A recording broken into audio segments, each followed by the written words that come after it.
Level 1. Trash. Fear and Desire. Stanley Kubrick spent real money tracking down every existing copy of this 1953 film so he could destroy them. But what exactly did he make that he was so desperate to erase from history? Fear and Desire was Kubrick's debut feature, released in 1953, when he was 24. The film was shot on a budget scrapped together from family loans and personal savings, with a crew of 5 people, most of whom spoke no English, and 0 professional actors.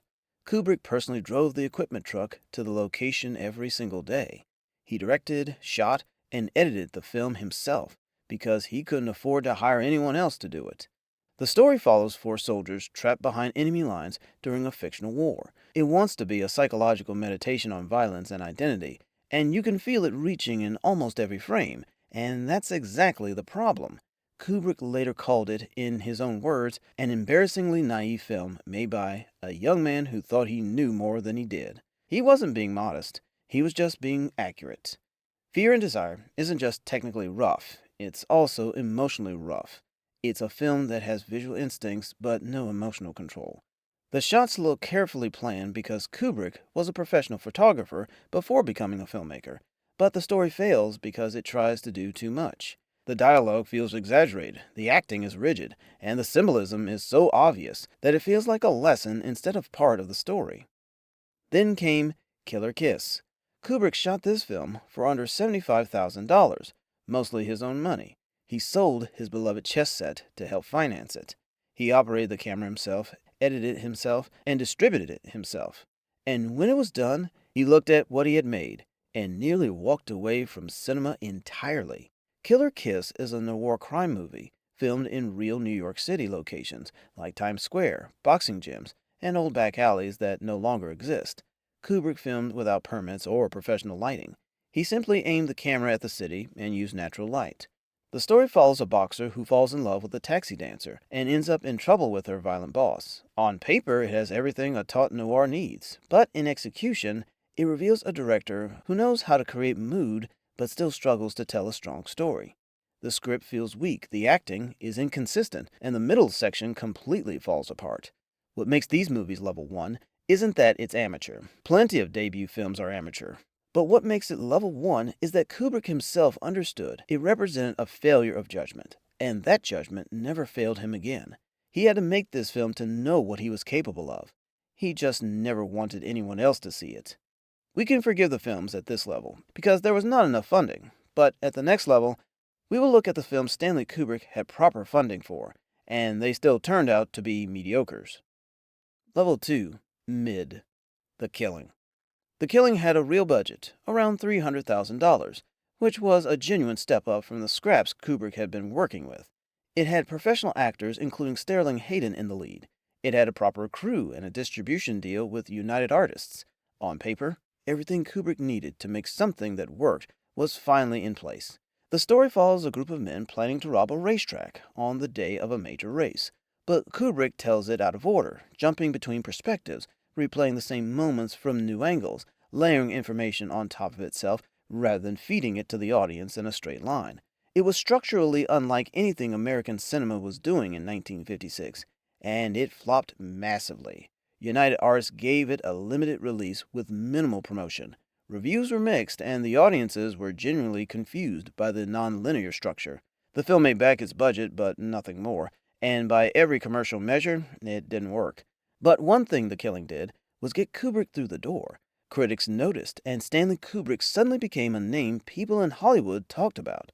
This fame brought a much bigger opportunity, and that opportunity came in the form of a $12 million epic, 10,000 extras, and a producer who also happens to be the biggest star in the film. The only catch, Kubrick wouldn't have the final cut, and that turned out to be a very expensive lesson. Spartacus. This is the biggest film of Kubrick's career up to that point, and the biggest budget he had ever worked with. The movie producer, Kirk Douglas, hired Kubrick after firing the original director mid-production, and the budget was $12 million. There were 5 Oscar-winning actors in the cast, and by every measure, this should have been the film that launched Kubrick into the top tier of Hollywood directors. Instead, he spent the rest of his career pretending it barely counted. Spartacus is the story of a Roman slave rebellion. It was one of the biggest productions in Hollywood history at that point. 10,000 extras, massive battle sequences, a cast that included Lawrence Oliver, Charles Laughton, Peter Ustinov, and Gene Simmons. Kubrick was brought in to replace Anthony Mann after Douglas decided the footage wasn't working. He was handed someone else's production and told to finish it, but the problem was that Kirk Douglas was both the lead actor and the producer, which meant Kubrick had little to no control over the film. Spartacus contains spectacular sequences and real filmmaking craft. Some of the battle staging is genuinely impressive, but Kubrick later said, without hesitation, that it was the only film on his resume where he was a director for hire, and therefore the only film that was not, in any meaningful sense, his work. Here's the thing about Level 2. The movies on this level are major improvements over those in Level 1. They were actually films produced with sufficient budgets, real crews, and legitimate studio backing. But a huge budget isn't the only thing a good film needs. Level 3. Good. Lolita. A major Hollywood studio approved a movie based on a novel about a middle-aged man obsessed with a 12-year-old girl. The author wrote the script himself, and Stanley Kubrick had full creative control. Still, the finished film holds back so much that it weakens what made the novel powerful in the first place. Lolita is based on Vladimir Nabokov's novel about Humpert Humpert, a middle-aged professor obsessed with a 12-year-old girl. Nabokov wrote the first draft of the script, but Stanley Kubrick changed it a lot because the original version would have been banned in every country. The film was shot in England in 1961 with a budget of about $2 million. It was a real production, and for the first time, Stanley Kubrick had true control over the final film. But the censorship rules of 1962 limited him. Stanley Kubrick had to suggest what he could not show, and he did it so lightly. Compared to the novel, the film feels weakened. Dr. Strangelove. This film is about nuclear annihilation played entirely as a comedy. No other major director had attempted this. The U.S. Air Force refused to cooperate. Pentagon officials called it dangerous, and when it was released, it became one of the most critically acclaimed films of the decade. So if the film is this good, and it is genuinely good, why does it still fall short of Kubrick's best work? Dr. Strangelove, or How I Learned to Stop Worrying and Love the Bomb, was released in January 1964, 14 months after the Cuban Missile Crisis. Kubrick had originally planned a straight dramatic thriller based on Peter George's novel Red Alert, but midway through development, he concluded that the subject matter was so inherently absurd that playing it straight would actually make it less honest. So he called Terry Southern to help rewrite the script as a black comedy. The budget was around $1.5 million, and by every creative measure, this is a massive leap from anything in Level 2, but here are the flaws in this movie. Dr. Strangelove stays on one tone almost the whole time. The satire is so constant that the film never builds real emotional tension. You never truly fear the nuclear war because the film keeps reminding you it's a joke. This is a deliberate choice that works as a philosophical point, but it also means the movie has no real weight beneath its brilliance. It's a very smart film, but it keeps you at a distance the entire time. Compared to Level 2, Stanley Kubrick could show his creativity here, but the film still failed on a large scale. At the next level, though, Kubrick becomes dangerous. Level 4, great. 2001, A Space Odyssey. MGM executives walked out of the rough cut of the movie. Not only that, but top critics also gave it bad reviews. The studio even considered cutting 40 minutes without Stanley Kubrick's permission, but within a year, the same film was called a masterpiece by the same people who had dismissed it. So what changed? 2001 A Space Odyssey took 4 years to make with a $10.5 million budget. NASA was consulted, and every spacecraft was designed with aerospace engineers for accuracy. All 205 special effects shots were done in camera because digital effects didn't exist. The production was so secretive and massive that MGM executives barely understood what they were funding, and several walked out during the rough cut screening. When it premiered in April 1968, it divided everyone. Some critics called it a revolutionary work, but others called it pretentious, cold, and deliberately obscure. But Stanley Kubrick refused to explain the ending every time he was asked for the rest of his life. But here's what changed a few months later. By the end of 1968, the box office told a very different story from the premiere. The film made about $56 million on a $10.5 million budget, not because critics suddenly liked it, but because audiences decided for themselves. The critics did change their minds eventually. Andrew Saris, who had called it a failure, watched it again and completely changed his review. What clicked for him and many others was understanding that the film wasn't broken. It just wasn't made for the usual way people watch movies.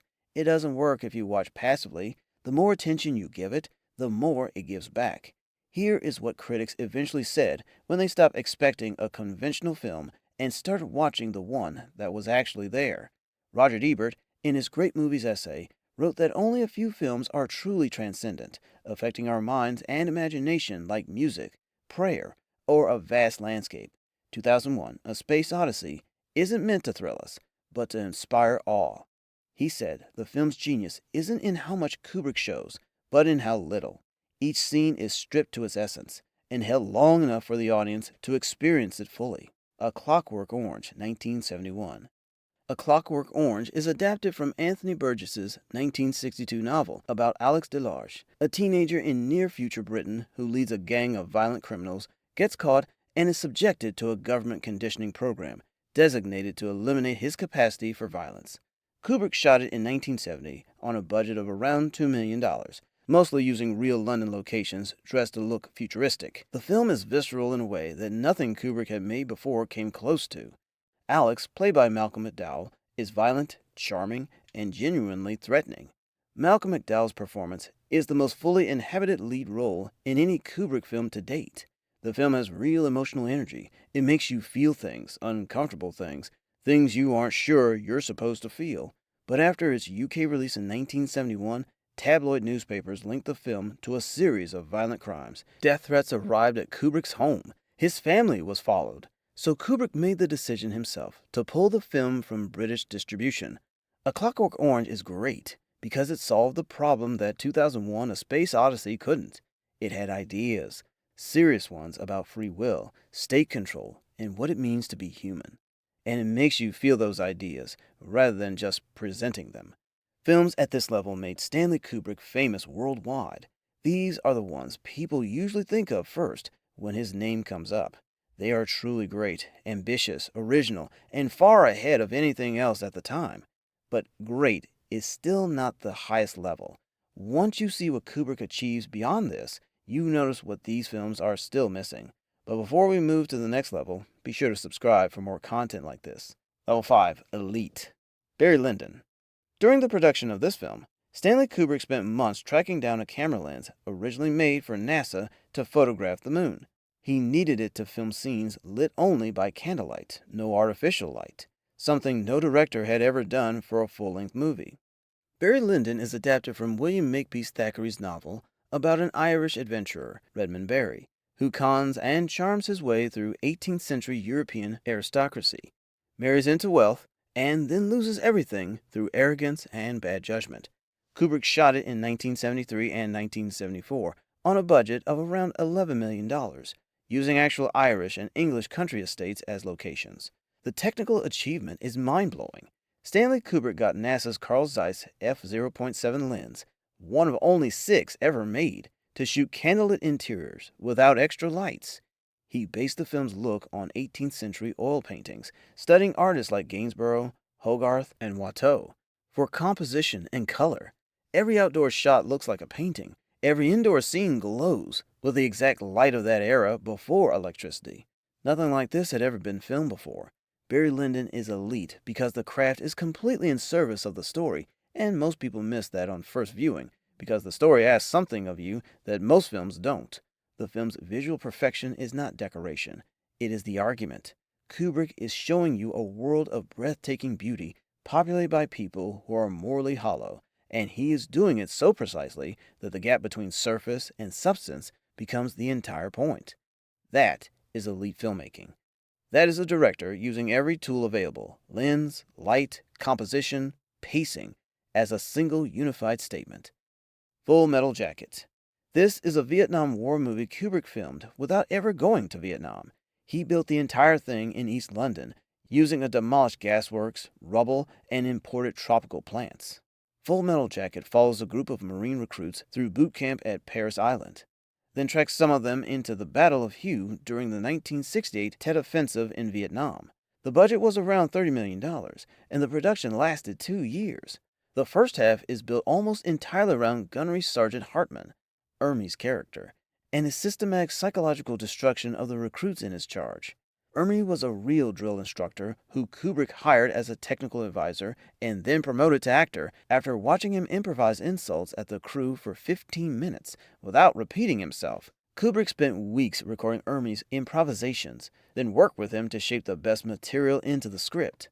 The result is a performance so technically precise that film students still study it as a masterclass in screen presence. Full Metal Jacket belongs at the elite level because of what it does that almost no other war film attempts. It makes the institution of war the subject rather than the experience of it.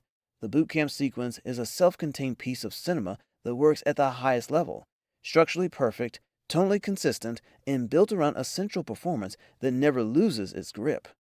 There is not a wasted scene in it. Every exchange between Hartman and the recruits adds something.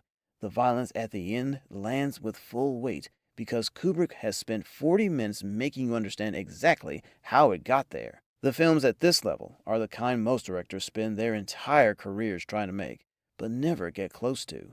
The craftsmanship isn't just brilliant, it's at a level almost no one else in cinema has ever matched. These are elite films by any fair standard, but even the elite isn't the top, because at the next level, Stanley Kubrick stopped making just films and made a work of art people still talk about decades later. Level 6, Legendary. Eyes Wide Shut. This was Stanley Kubrick's final film.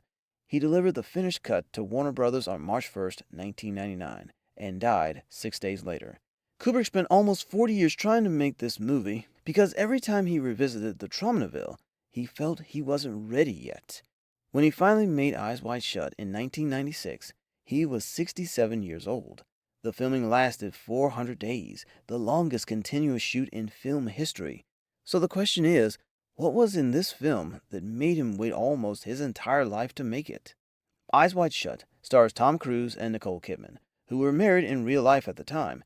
It follows a Manhattan doctor whose marriage is shaken after his wife admits to a fantasy she never acted on.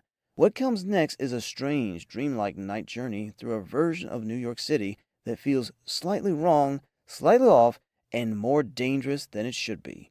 The film moves slowly and is meant to feel unsettling. Kubrick filmed Cruise and Kidman for most of the 400 days, using their real marriage as emotional material for the story. When it was released in the summer of 1999, the film grossed $160 million worldwide, making it Kubrick's highest-grossing film ever. What makes this movie legendary isn't the visuals, even though they are stunning.